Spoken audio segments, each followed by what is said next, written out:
आप सभी जानते हैं कि 5 जनवरी को माननीय प्रधानमंत्री श्री नरेंद्र मोदी जब पंजाब में एक कार्यक्रम में गए थे, उस दिन हम सब ने देखा कि उनके सुरक्षा में सेंध लगी थी। उनकी सुरक्षा के साथ खिलवाड़ हुआ था और उस सुरक्षा के खिलवाड़ के लिए कोई जिम्मेदार था तो वो पंजाब की सरकार थी। आप सभी जानते हैं क्योंकि मीडिया के माध्यम से भी हमने देखा कि प्रधानमंत्री जब पंजाब में एक कार्यक्रम के लिए गए थे तो लगभग 20 मिनटों के लिए एक फ्लाईओवर के ऊपर उनका जो काफिला था वो रुका रहा। ये कोई साधारण विषय नहीं है। ये फ्लाईओवर पाकिस्तान के बॉर्डर से मात्र 10 किलोमीटर की दूरी पे था, अर्थात पाकिस्तान के आर्टिलरी फायरिंग रेंज में ये फ्लाईओवर मौजूद था। प्रधानमंत्री की गाड़ी मौजूद थी। ड्रोन्स के बारे में भी आपने सुना होगा कि ड्रोन्स आजकल बॉर्डर से भेजे जाते हैं, पाकिस्तान द्वारा भेजे जाते हैं। जम्मू कश्मीर में भी देखा है और ख़ास करके पंजाब में किस प्रकार से पाकिस्तान ड्रोन्स का इस्तेमाल कर रही है, ये भी हमने देखा है। प्रधानमंत्री जी का काफिला, प्रधानमंत्री जी की गाड़ी पाकिस्तान से महज 10 किलोमीटर दूर ड्रोन के पकड़ में भी थी। कोई भी एक्सप्लोजिव लेडन ड्रोन अंदर आ सकता था।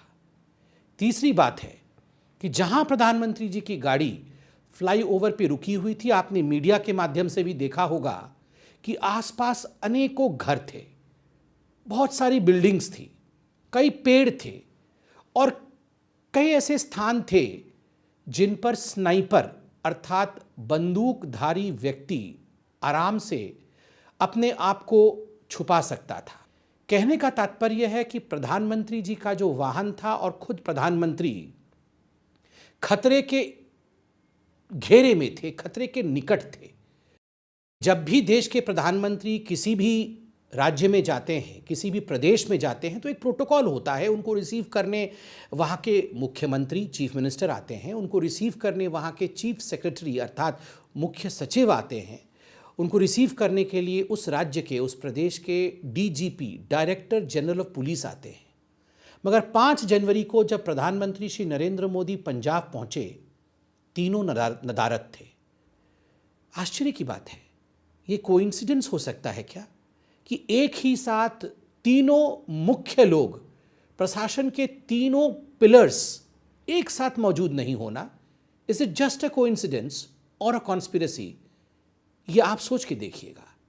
प्रधानमंत्री का जो काफिला है, उस काफिले में चीफ सेक्रेटरी, मुख्य सचिव और DGP, director general of police, दोनों के लिए ईयर मार्क्ड गाड़ियां मौजूद थी। अर्थात जिन गाड़ियों में इन महानुभावों को बैठना था वो गाड़ियां मौजूद थी, किंतु आपको जान के आश्चर्य होगा, वो गाड़ियां खाली थी। उनमें ना मुख्य सचिव थे और ना ही डीजीपी मौजूद थे। ऐसा क्यों? मुख्यमंत्री चन्नी साहब ने बाद में कहा कि वो किसी कोविड पेशेंट के संपर्क में आए थे, उनके किसी मित्र को कोविड हो गया था और इस कारण से उन्होंने उचित समझा कि वो चूंकि एक्सपोज हो चुके हैं, वो बाहर ना आए और प्रधानमंत्री या उनके काफिले को एक्सपोज ना करें। ये तो समझ में आता है, किंतु शाम होते होते चन्नी साहब प्रेस कॉन्फ्रेंस को एड्रेस कर रहे थे, हजारों के भीड़ में मौजूद थे। कहीं ना कहीं ये बात हजम नहीं होती है। और तो और चन्नी साहब रिसीव करने नहीं आए, किंतु चन्नी साहब फोन पे तो उपलब्ध हो सकते थे। आपको जान के हैरत होगी कि जब ये सारा प्रकल्प हो रहा था, ये प्रकरण हो रही थी, जब प्रधानमंत्री जी के सुरक्षा के साथ खिलवाड़ हो रहा था, उस समय चन्नी साहब को कई बार, मुख्यमंत्री जी को कई बार फोन के माध्यम से उनसे संपर्क स्थापित करने की कोशिश की गई, किंतु एक बार भी मुख्यमंत्री महोदय अपने फोन पर नहीं आए। He was not available on the phone. ठीक है, कोविड के कारण आप बाहर नहीं आए, ये तो समझ में आता है, किंतु कोविड के कारण आप फोन पे नहीं आए, ये बात हजम नहीं होती है। मुख्यमंत्री नदारत, मुख्य सचिव नदारत, डीजीपी नदारत और देश के प्रधानमंत्री की सुरक्षा में सेंध। ये कुछ बहुत महत्वपूर्ण सवाल छोड़ते हैं देश के निवासियों के मन में और भारतवासियों के हृदय में। आपको यह भी जान के बड़ा विचित्र लगेगा कि चन्नी साहब ने पहली बार जब कैमरे को फेस किया प्रधानमंत्री जी के सुरक्षा घेरे के सेंध के पश्चात, तो उन्होंने कहा ये जो सुरक्षा चूक हुआ है ये कुदरती है, ये कुदरती सुरक्षा चूक है। वैसे मुझे तो समझ में नहीं आ रहा है कुदरती सुरक्षा चूक क्या होता है, मगर आप सबने ध्यान से सुना होगा कि उन्होंने उस समय ये कन्फेस किया, चन्नी साहब ने माना कि सुरक्षा घेरे में कहीं ना कहीं चूक हुई है और उसका कारण कुदरती है, नेचुरल है। मगर आश्चर्य तब होता है जब कुछ घंटों के पश्चात चन्नी साहब यू टर्न करते हैं और वही मुख्यमंत्री जो कुदरती सुरक्षा चूक कह रहे थे, कहना आरंभ कर देते हैं कि कोई सुरक्षा चूक नहीं हुआ है। दोनों बातें तो सच नहीं हो सकती हैं। और तो और चन्नी साहब ने यह भी क्या कहा है, हमने मीडिया के माध्यम से देखा कि इस पूरे प्रकल्प का मैंने ब्रीफ बना करके प्रियंका वाड्रा जी को बताया है। आखिर ये बात समझ में नहीं आती है कि चन्नी साहब एक सिटिंग मुख्यमंत्री हैं और इस पूरे प्रधानमंत्री के सुरक्षा में जो सेंध है, ये गंभीर मसला है, एक संवेदनशील और सेंसिटिव मसला है। उस विषय को अगर ब्रीफ करना ही था तो उन्होंने ब्रीफ प्रियंका वाड्रा को किया, जो कि किसी कॉन्स्टिट्यूशनल या संवैधानिक पद में नहीं। ये बात भी हजम नहीं होती है। आखिरकार एक सवाल उठता है कि जो प्रदर्शनकारी थे, जिन्होंने 20 मिनटों तक, क्योंकि 20 मिनटों के पश्चात प्रधानमंत्री जी का काफिला वापस आता है, जिन्होंने 20 मिनटों तक प्रधानमंत्री जी के काफिले को फ्लाईओवर के ऊपर रोक के रखा, आखिरकार इन प्रदर्शनकारियों को कैसे मालूम पड़ा कि प्रधानमंत्री इस रूट में आने वाले हैं? जो प्रिसाइज रूट, जिसको अंग्रेजी में कहते हैं precise route, how did those protesters learn about the precise route of the prime minister? सटीक राह, जिस रास्ते पे प्रधानमंत्री आने वाले होते हैं, वो गुप्त रखा जाता है, वो किसी को बताया नहीं जाता है। It is not disclosed. किंतु दुखद विषय है, आश्चर्यजनक विषय है, चिंताजनक विषय है।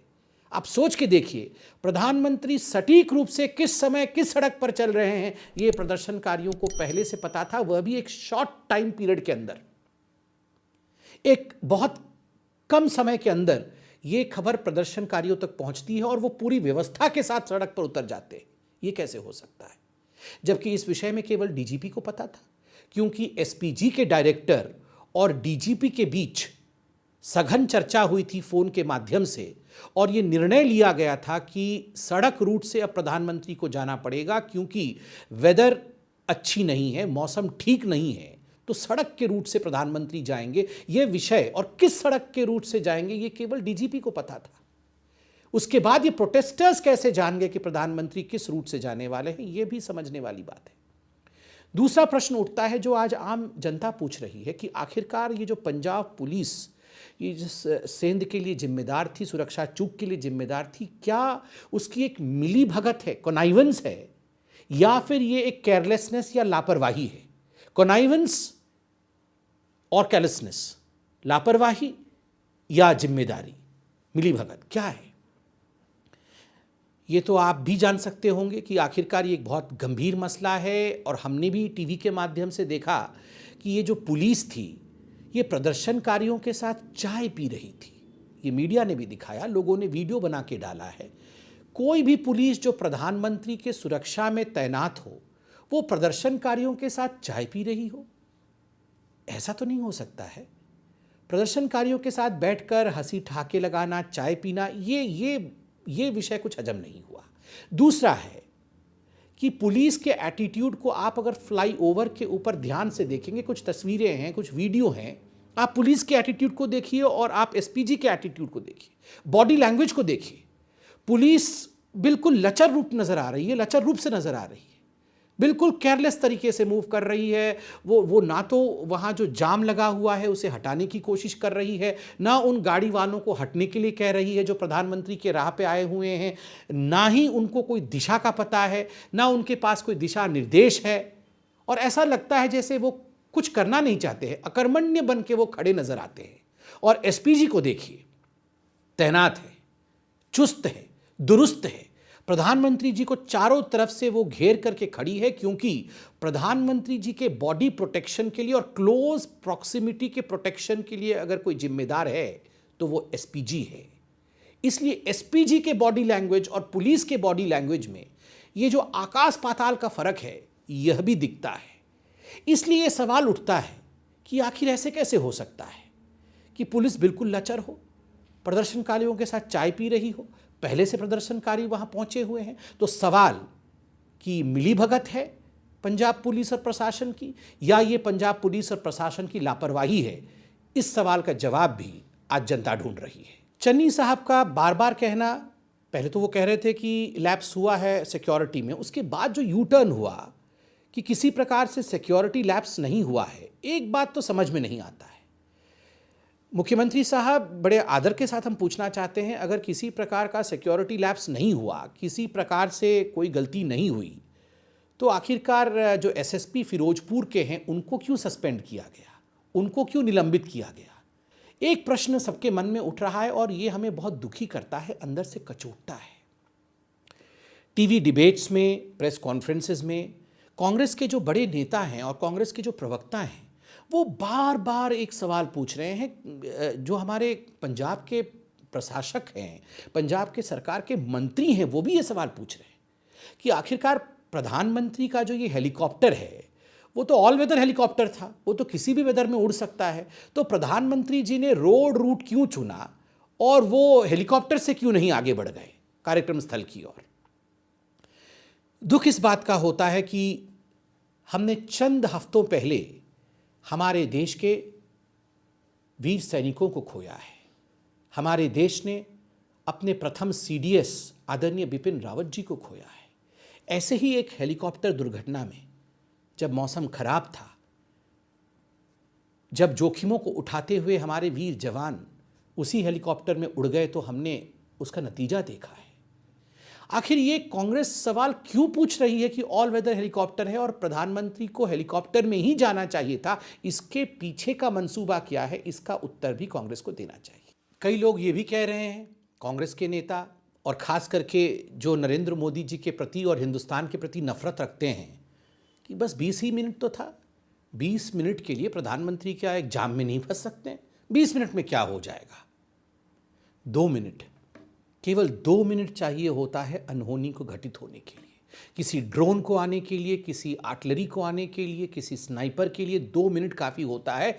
हिंदुस्तान ने अपने प्रधानमंत्रियों को खोया है, सुरक्षा चूक के कारण अपने प्रधानमंत्रियों को खोया है। ये एक बेफिक्री से, केयरलेसनेस से भरा हुआ सवाल है कि 20 मिनट में क्या हो जाएगा।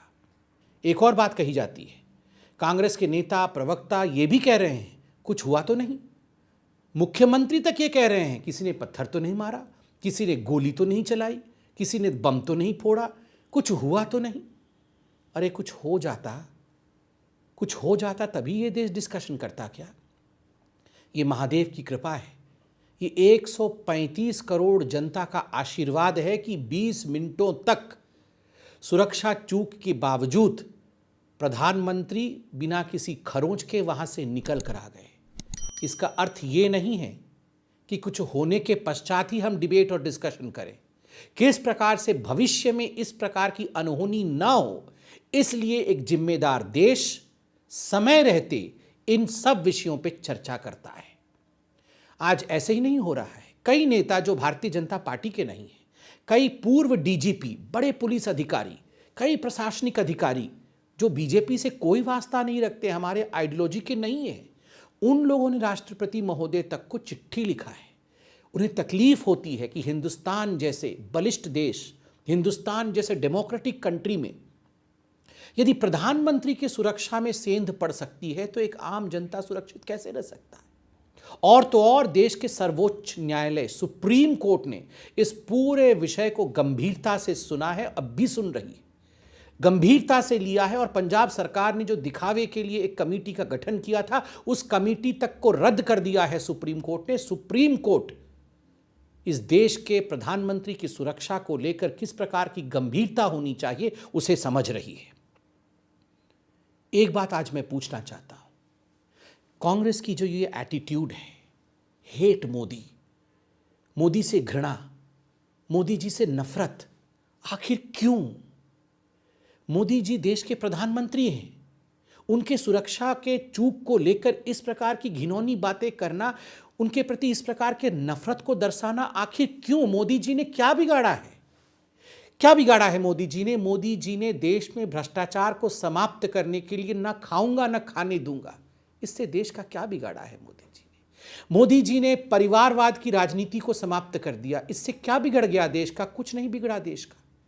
मोदी जी ने कश्मीर में अनुच्छेद 370 को समाप्त करके कश्मीर को देश के मुख्य धारा से जोड़ने का काम किया है। महिलाओं को उनका अधिकार दिलाया, दलितों को उनका अधिकार दिलाया। क्या उसके कारण आप मोदी जी से नफरत करेंगे? मोदी जी ने अयोध्या में और काशी में हमारी आस्था को संवैधानिक रूप से स्थापित किया है।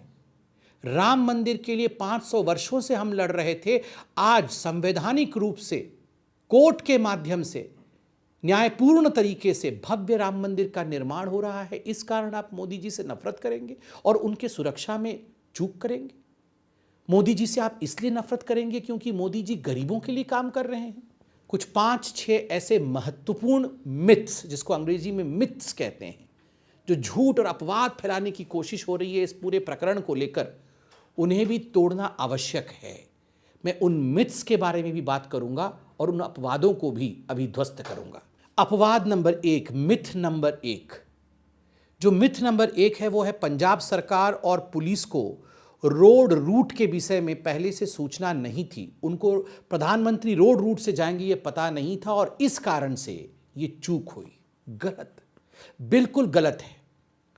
ASL, जिसका अर्थ है एडवांस्ड सिक्योरिटी लायजन, 1 और 2 जनवरी को, 1 और 2 जनवरी को जो पंजाब की प्रशासन है और जो SPG है, दोनों ने मिलकर ASL किया था, अर्थात एडवांस्ड सिक्योरिटी लाइजन करके रोड रूट के कंटिंजेंसी प्लान के विषय में डिस्कस कर लिया था कि अगर मौसम खराब रहेगा, प्रधानमंत्री को रोड रूट से जाना होगा, तो किस रोड रूट से जाएंगे, किस प्रकार जाएंगे और वहां किस प्रकार सुरक्षा की व्यवस्था करनी है। ये सब कुछ पहले से डिस्कस हो चुका था पंजाब के प्रशासन के साथ, पंजाब के पुलिस के साथ।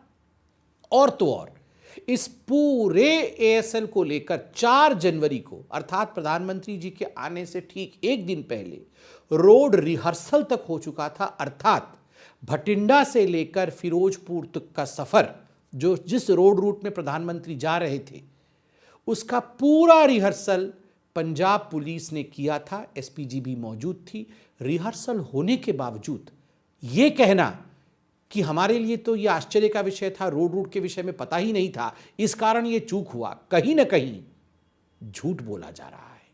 नंबर 2, जो मिथ नंबर 2 है वो है कि सडन चेंज इन प्लान, कि अचानक प्रधानमंत्री जी ने अपने रूट को बदल दिया और इस कारण से अफरा तफरी मच गई और इस कारण से ये चूक हुआ है।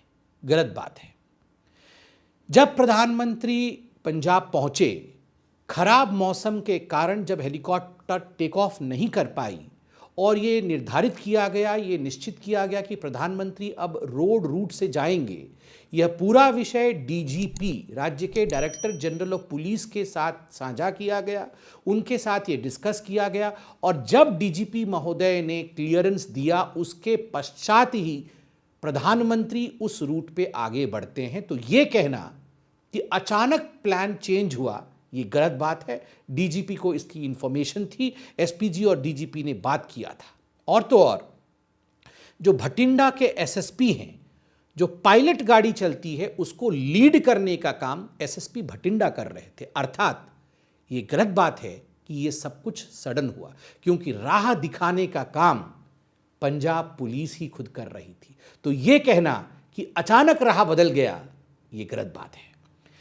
तीसरा मिथ जो झूठ फैलाया जा रहा है कि जो पंजाब की पुलिस थी, जो पंजाब की प्रशासन थी, वो प्रधानमंत्री के ऊपर किस प्रकार के असुरक्षा के भाव थे, किस प्रकार के सिक्योरिटी थ्रेट्स थे, उससे वो अवगत नहीं थी। यह भी झूठी बात है, गलत बात है।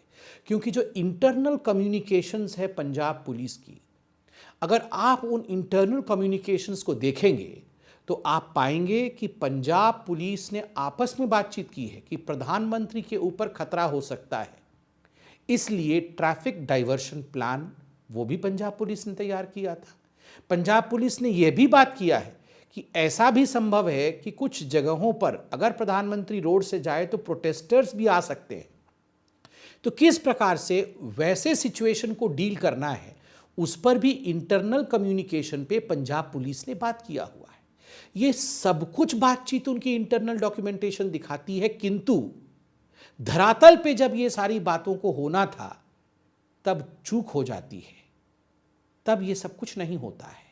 तो ये कहीं ना कहीं जो मिथ फैलाया जा रहा है, जो झूठ फैलाया जा रहा है कि प्रधानमंत्री के ऊपर किस प्रकार के खतरे थे, इससे पंजाब पुलिस अभिन्न थी, वो जानती नहीं थी, ये गलत है। वो जानती थी मगर उन्होंने कुछ किया नहीं। चौथा मिथ या चौथी झूठी बात जो फैलाई जा रही है इस पूरे प्रकरण में कि प्रधानमंत्री को बचाने का काम केवल और केवल एसपीजी का है, पंजाब पुलिस का इसमें कोई रोल नहीं है। सरासर गलत। और यहाँ मैं तो कागज का भी सहारा लूंगा और पढ़ के भी सुनाऊंगा। आप सब ने सुना होगा, अभी मीडिया में भी चल रहा होगा, एसपीजी के ब्लू बुक के बारे में। एसपीजी की एक ब्लू बुक होती है और उस ब्लू बुक में नियम उद्धृत होते हैं, नियम लिखे जाते हैं। उस ब्लू बुक के क्या नियम है मैं पढ़ के सुनाता हूं। Chapter 1, rule number 1, The overall responsibility for ensuring the safety of Prime Minister rests with the state government and the responsibility for providing proximate security rests with the SPG Act 1988। मतलब जो प्रधानमंत्री की सुरक्षा का जो ओवरऑल चार्ज है उसके लिए कोई जिम्मेदार है तो पंजाब पुलिस और पंजाब की सरकार, पंजाब का प्रशासन था। प्रॉक्सिमेट बॉडी सिक्योरिटी के लिए, एकदम पास की सिक्योरिटी के लिए एसपीजी जिम्मेदार थे और एसपीजी वो कर रही थी, वो हमने फोटो और वीडियो के माध्यम से देखा है।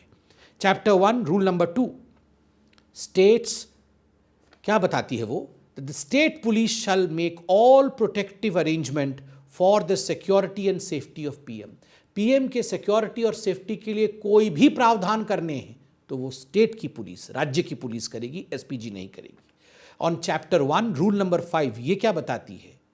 Implementation of this rules will be the responsibility of the DGP of the state. जो डायरेक्टर जनरल ऑफ पुलिस हैं उनकी ये जिम्मेदारी है कि ये जो रूल्स हैं उनको ग्राउंड पे लागू कराएं और अपनी पुलिस से लागू कराएं। ये जिम्मेदारी डीजीपी की है। पुलिस भी चूकी, डीजीपी भी चुके और इसी के कारण से प्रधानमंत्री जी के सुरक्षा में सेंध हुआ है। जो अंतिम मिथ है, द फिफ्थ मिथ, जो पांचवा झूठी बात यहां फैलाई गई है वो है कि पंजाब पुलिस ने अच्छा काम किया है और पंजाब पुलिस ने प्रधानमंत्री जी की सुरक्षा का पूरा ध्यान रखा है। सरासर गलत। आपको जान के आश्चर्य होगा कि अगर, बाकी तो मैंने पूरा समझाया ही, केवल कंट्रोल रूम, पंजाब पुलिस का जो कंट्रोल रूम है वो कंट्रोल रूम ही केवल फोन करके जो पायलट गाड़ी थी उसको बता देती कि फलाने फ्लाईओवर के ऊपर प्रदर्शनकारी और जाम मौजूद है, प्रधानमंत्री जी के रूट को डाइवर्ट कर दिया जाए, यहाँ नहीं आने दिया जाए, तो प्रधानमंत्री जी की गाड़ी उस फ्लाईओवर के ऊपर 20 मिनटों तक नहीं फंसी होती और वो एक खतरनाक स्थल पर जाके नहीं पहुँचते जहाँ कुछ भी हो सकता था। मगर कंट्रोल रूम भी चूक गई। और तो और पुलिस जिस प्रकार की अकर्मण्यता में दिखी, इनएक्टिव पुलिस, चाय पीती, प्रदर्शनकारियों के साथ चाय पीती हुई पुलिस, बॉडी लैंग्वेज देखिए पुलिस की, पुलिस कहीं तैनात ही नजर नहीं आ रही थी प्रधानमंत्री के आसपास। जबकि आप सोचिए, आप और हम अगर पुलिस में होते और हमारे देश के प्रधानमंत्री कहीं अचानक इस प्रकार सड़क के बीचों बीच फंस गए होते तो स्वाभाविक प्रक्रिया होती है दौड़ करके घेर लेना चारों तरफ से, ताकि हमारे देश के प्रधान के ऊपर, प्रधान सेवक के ऊपर किसी प्रकार का कोई खतरा न मंडराए। मगर पुलिस का जो व्यवहार था वो हमने देखा। पुलिस लचर नजर आ रही थी, अकर्मण्य नजर आ रही थी। बंधुओं, में अंत में इतना ही कहना चाहूँगा, देश के प्रधानमंत्री किसी पार्टी के प्रधानमंत्री नहीं होते हैं। देश के प्रधानमंत्री राष्ट्र के प्रधानमंत्री होते हैं, हमारे देश के गौरव होते हैं। 135 करोड़ की जनता के प्रेम के कारण नरेंद्र मोदी जी को चुना गया है। अगर हम अपने देश के प्रधानमंत्री की सुरक्षा के प्रति, उनके वेलबींग के प्रति, कानून के प्रति, नियमों के प्रति अवगत नहीं रहेंगे, उनके सुरक्षा के साथ खिलवाड़ करेंगे, तो इस देश में एक आम जनता भी सुरक्षित नहीं है। कुछ विषय राजनीति से ऊपर होते हैं और कुछ विषय राष्ट्रनीति के होते हैं। धन्यवाद। Subscribe to Nation Next YouTube channel and press the bell icon to get regular updates from Nation Next. Also like Nation Next Facebook page and follow us on Instagram and Twitter.